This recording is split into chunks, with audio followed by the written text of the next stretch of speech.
અને ગાંધીનગરના જેટલજ ગામે લવ જેહાદની ઘટનાથી તંગદિલીભર્યો માહોલ સર્જાયો છે. બિન હિન્દુ યુવક હિન્દુ યુવતીને ભગાડી જતા ગામની શાંતિ ડહોળાઈ.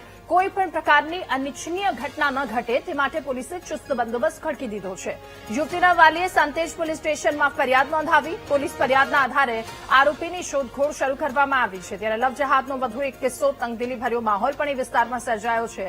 જોકે કોઈપણ પ્રકારની અનિચ્છનીય ઘટના ન ઘટે એ માટે પોલીસ સતર્ક છે. પોલીસ ખડે પગે છે. આ સાથે યુવતીના વાલીએ પોલીસ સ્ટેશનમાં ફરિયાદ પણ નોંધાવી છે. સાંતેજ પોલીસ સ્ટેશનના જેટલજ ગામે એક ગામની એક દીકરી જતા રહેવાની એક ફરિયાદ આવેલી છે, જે બાબતમાં હાલ તપાસ ચાલુ છે અને જલ્દી એમાં કંઈ પરિણામલક્ષી થાય તે દિશામાં પ્રયત્ન ચાલુ છે. સર, ગામમાં બંદોબસ્ત પણ ગોઠવાયેલો છે, એનું કારણ શું?